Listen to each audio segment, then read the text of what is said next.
da terra levantado, atrairei todos a mim mesmo.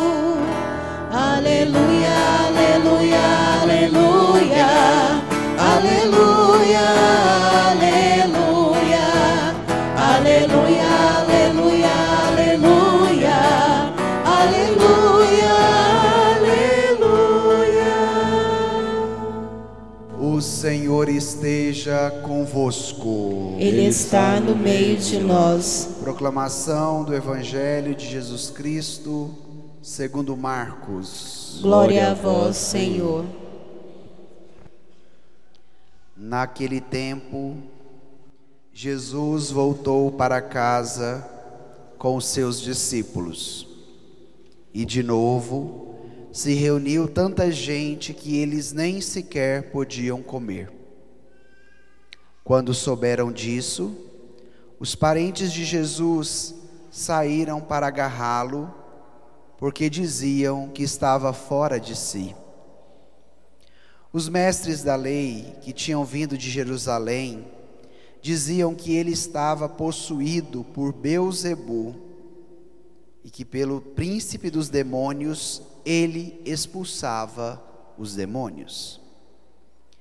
Então Jesus os chamou e falou-lhes em parábolas.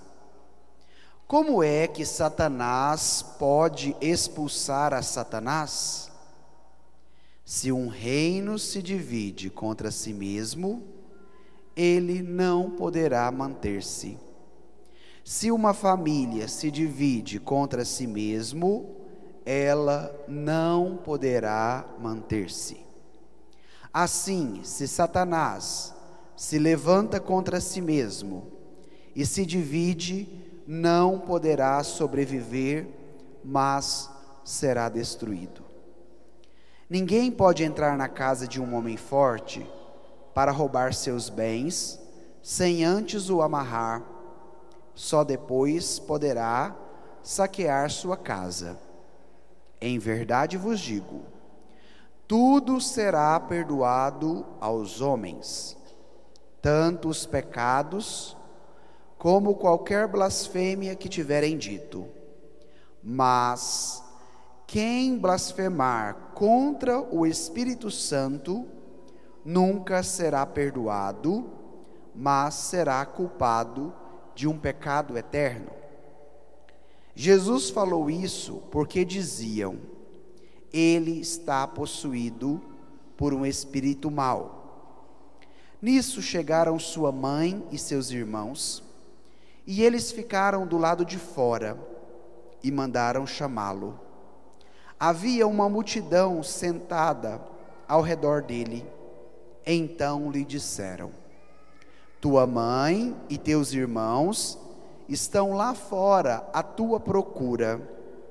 Ele respondeu: quem é minha mãe e quem são meus irmãos? E olhando para os que estavam sentados ao seu redor, disse: aqui estão minha mãe e meus irmãos.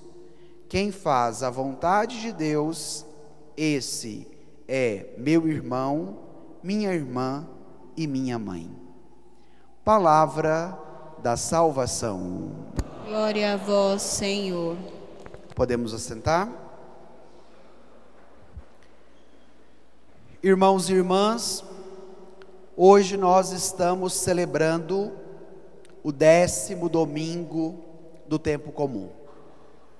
E o grande convite que o Evangelho nos faz é a abertura de coração para acolhermos a vontade de Deus, para que assim, acolhendo esta santa vontade, nós nos tornemos membros da família de Jesus, membros da família de Deus.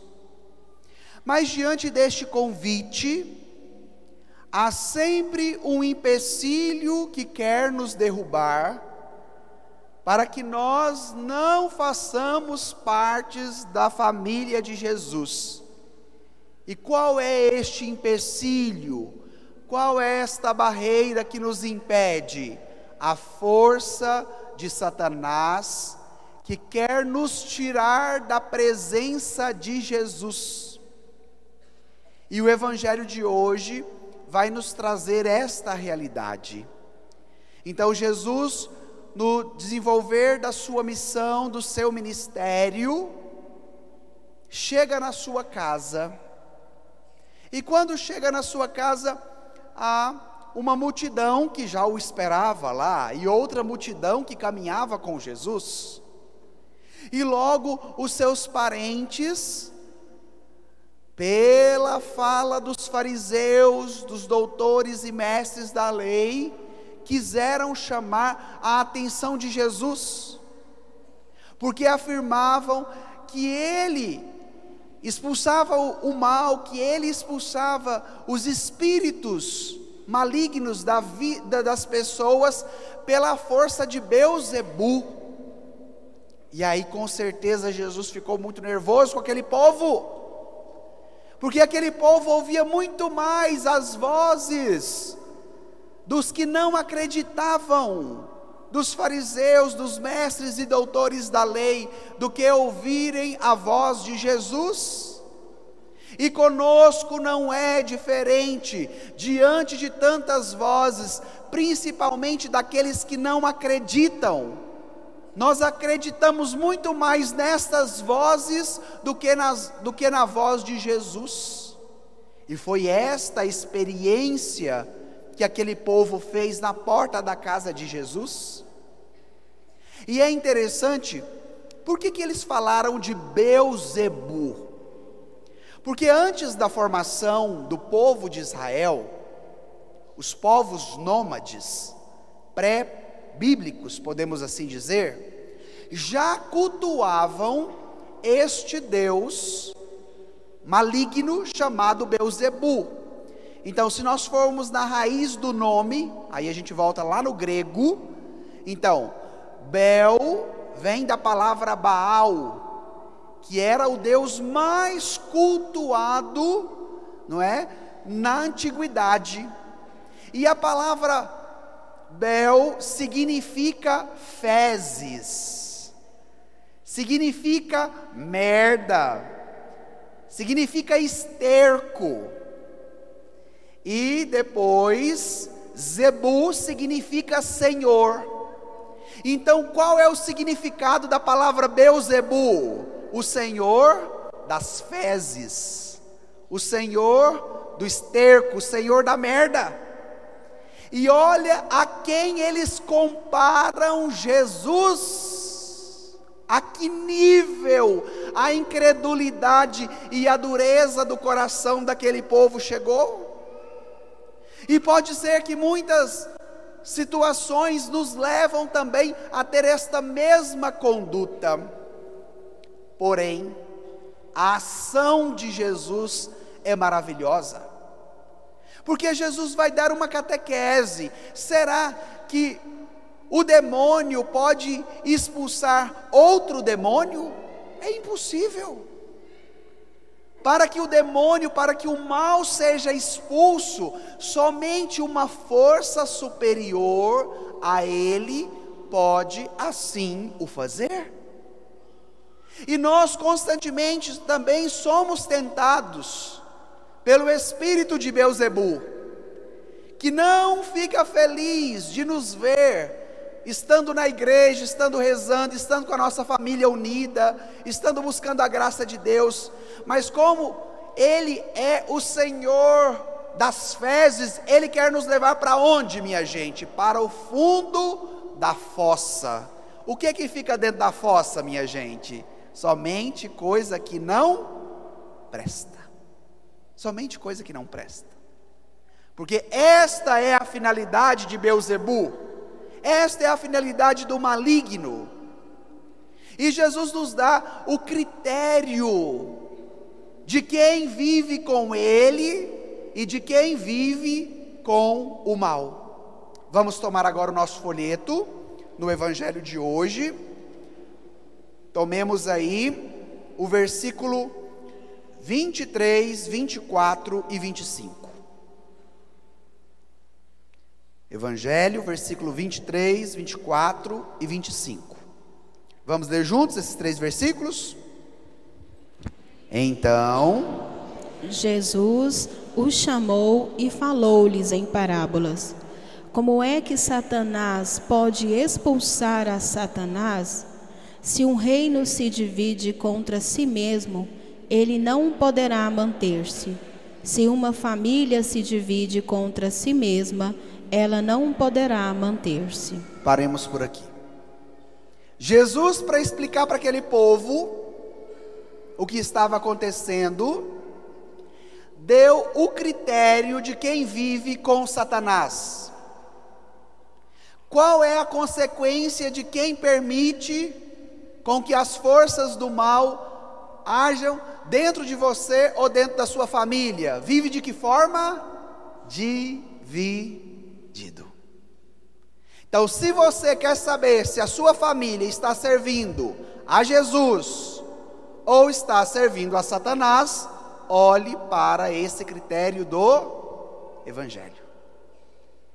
Quem vive na divisão, na separação, na confusão, na briga, está servindo a Jesus ou a Satanás?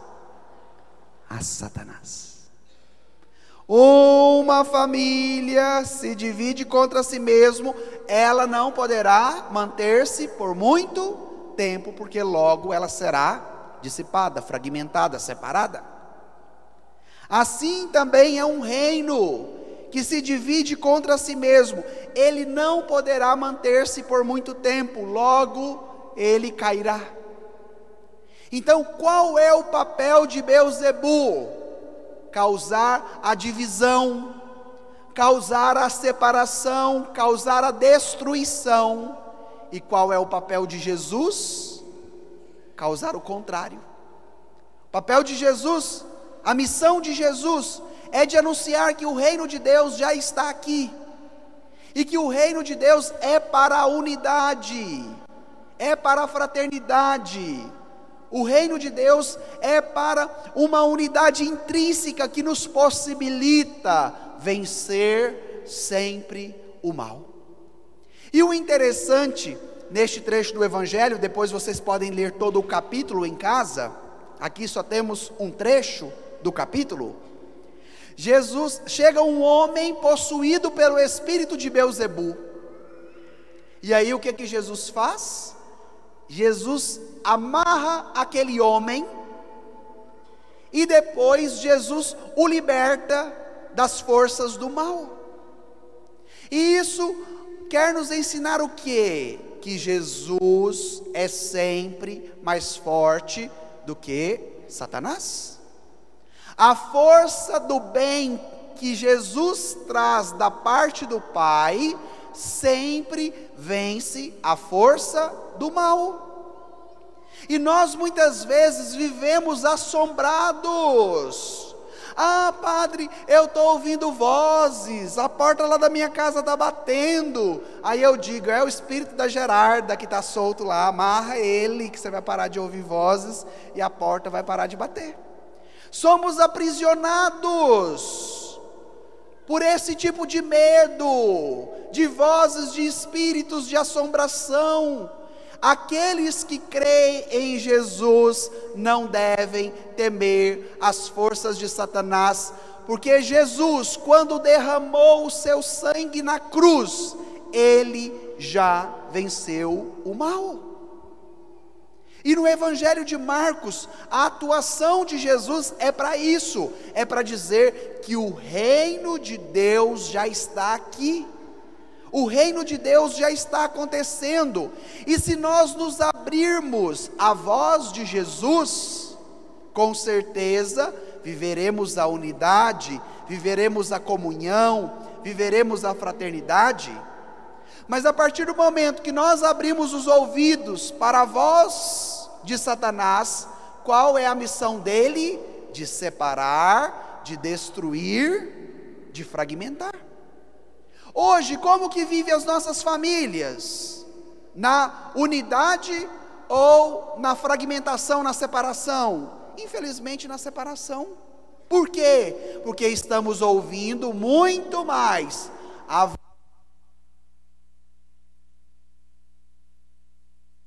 E a voz de Jesus é que precisa nos orientar. E a partir do momento que eu acredito na força de Jesus, o mal já está vencido.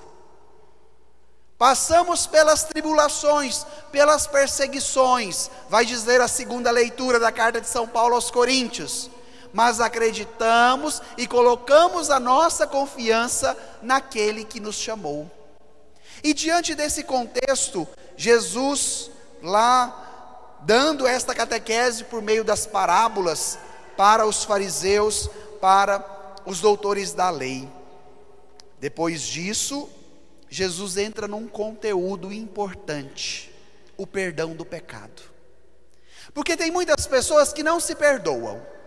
Fala: padre, eu cometi esse pecado na minha história e eu não consigo me perdoar, minha consciência sempre me acusa, o meu coração sempre pesa. E esta situação abre margem para quê? Para que o mal prevaleça no nosso coração e nos tire do caminho de Jesus. Como Jesus nos ama demais da conta e não nos quer ver distante dele, ele nos dá a possibilidade da reconciliação, do perdão do nosso pecado. Mas é interessante também que Jesus nos fala de um pecado que não tem perdão. Vamos retomar lá no Evangelho? Olha lá, o versículo 28 e o versículo 29. Vamos ler juntos esses dois versículos?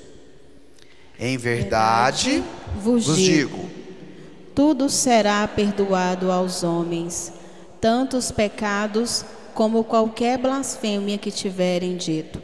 Mas quem blasfemar contra o Espírito Santo nunca será perdoado, mas será culpado de um pecado eterno. Aqui nós precisamos fazer duas distinções. Primeiro,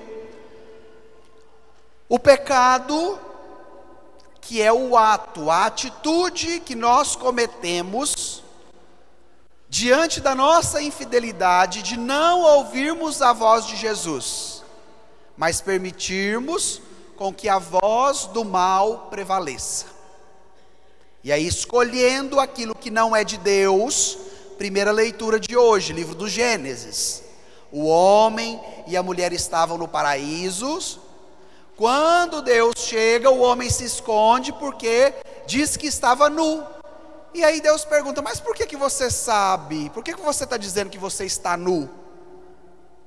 Logo, Deus já percebe que eles haviam cometido o pecado. Então, diante da escolha errada que nós fazemos no ato que gera o pecado, o nosso arrependimento e a nossa comunhão com Jesus pode nos tirar do pecado e nós somos perdoados pela misericórdia de Jesus. E isso nos devolve a comunhão com Deus, a comunhão com os outros. Porque nós não podemos viver na divisão e na separação, porque isso é a ação de Satanás. E Jesus nos traz para a comunhão. Por isso que Ele perdoa os nossos pecados.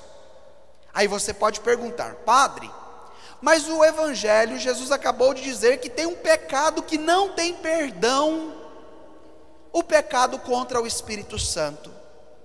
Que tipo de pecado é esse? Esse pecado aqui, minha gente, não é um pecado de ato, de uma escolha que eu faço. Por exemplo, se eu sou casado, então vem uma proposta da secretária do meu trabalho, que fica dando em cima de mim, e eu sei que eu sou casado, e eu vou lá, abro uma margem para ela. Então, este ato de escolher uma outra mulher que não é a minha esposa, gerou um pecado factual, que é o pecado do adultério. O pecado contra o Espírito Santo não é um pecado pontual desta forma, né? Citei esse, mas poderíamos ver vários outros. O pecado contra o Espírito Santo é a recusa que a pessoa faz por não permitir com que a força de Jesus haja dentro dela. Por isso este pecado não tem perdão, porque Jesus não age contra a nossa liberdade.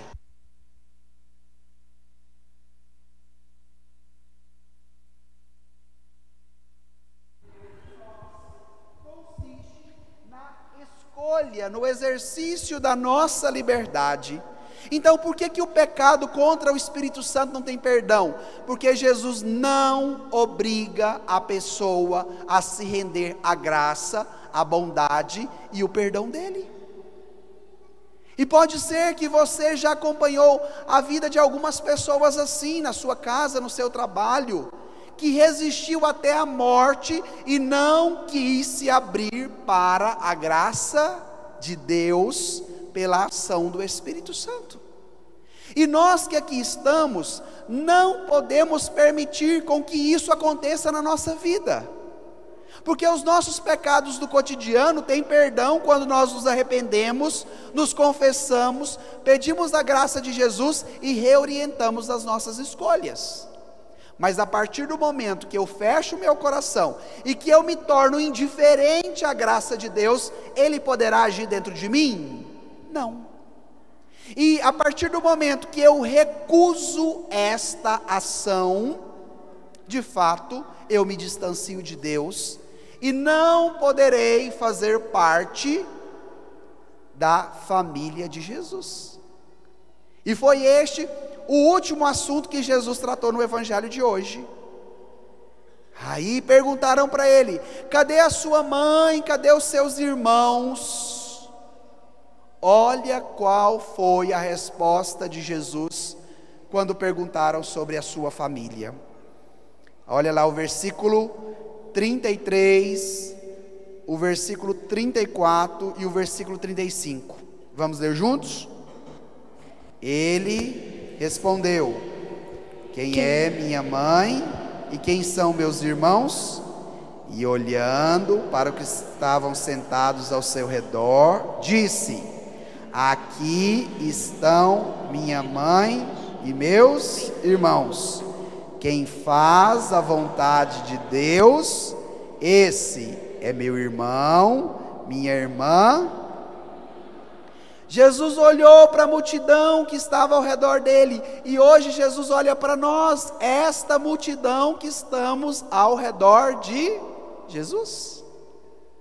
Hoje nós somos esta multidão aqui, nesta igreja. Jesus não quer com que o espírito de Belzebu, do demônio de Satanás, haja em nós, mas para que o Espírito Santo haja em nós. E quando nós nos abrirmos a esta ação benevolente do Espírito, nos tornamos membros da família de Jesus, que é a igreja.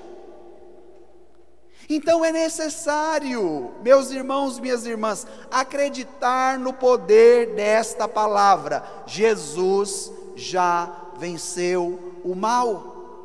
Então na sua vida, o mal não vai prevalecer até o fim, porque você é de Jesus.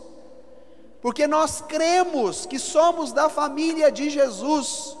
E qual é o critério para fazer parte da família de Jesus? Quem faz a vontade de Deus. Quem faz a vontade de Deus. Então, para fazer a vontade de Deus, tem que ouvir a voz de quem? De Deus. Olha como a pedagogia do Evangelho é bonita. Porque o homem estava possuído pelo espírito de Belzebu. Logo ele estava fazendo a vontade de quem? De Belzebu. Então Jesus liberta aquele homem para dizer que o mal não prevalece diante da força de Jesus. E a partir do momento que aquele homem é libertado da força do maligno, ele se torna membro da família de Jesus, porque se dispõe a ouvir a voz de Jesus e a fazer a vontade dele. Por que hoje há tanta separação, tanta divisão em todos os lugares? Porque nós não estamos nos abrindo para a vontade de Deus. porque nós não estamos acolhendo a voz de Jesus, e aí o mal vai entrando devagarzinho, e ele entra disfarçado. Tem uma música, se eu não me engano, é do Zeca Pagodinho, que diz assim: você sabe o que é caviar? Eu nunca comi, nunca vi, só ouço falar. Já ouviram essa música? Alguém aqui já comeu caviar? Eu nunca comi. Então logo o caviar deve ser uma comida muito gostosa, mas também deve ser uma comida muito cara. Vocês já foram na roça, no chiqueiro dos porcos? O que é que o porco come? Lavagem.